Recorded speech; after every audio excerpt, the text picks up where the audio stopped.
You're in the middle of the ocean. No land, no boats, no help. Just endless water in every direction. At first, it doesn't feel real. You look around, hoping to see something. Anything. But there's nothing. Just waves. Just silence. And slowly, one terrifying question hits you. How long can you actually survive out here?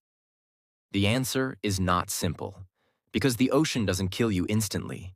It kills you slowly, piece by piece, and it depends on three things: water, temperature, and your decisions. Let's start with the biggest threat: thirst.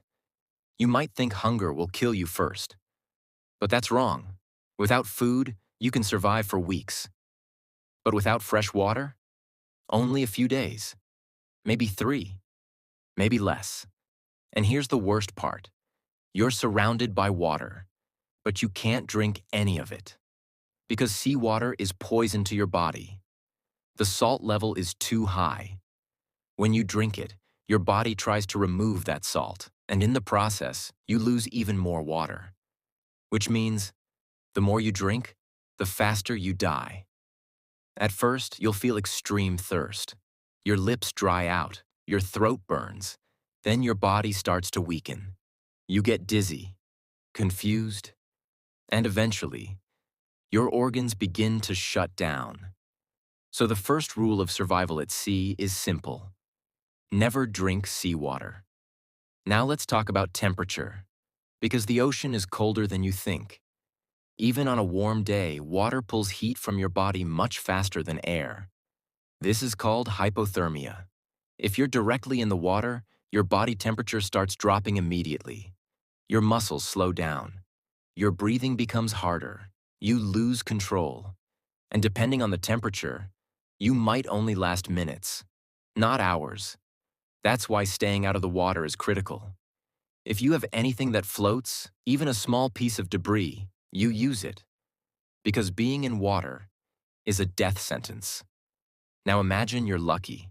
You find something to hold on to. You're not drowning, but you're still alone. The sun rises, and now a new problem begins. Heat. During the day, the sun becomes brutal. There's no shade, no escape. Your skin starts burning. Dehydration speeds up. You sweat more. You lose even more water. Your energy drains faster. Then night comes. And suddenly, it gets cold. You start shivering. Your body struggles to keep heat. You're exhausted, weak, and mentally, you start breaking. Because isolation does something dangerous. It makes you lose hope. After a day or two, your thoughts become unclear. You start imagining things. You feel like you see land or hear voices, but it's not real. Your brain is trying to cope. And this is where most people give up. Not because their body fails, but because their mind does. But survival is still possible. If you make the right decisions, you stay calm, you reduce movement to save energy, you protect your body from the sun as much as possible, you keep your mouth closed to reduce water loss, and most importantly, you wait, because rescue is your only real chance.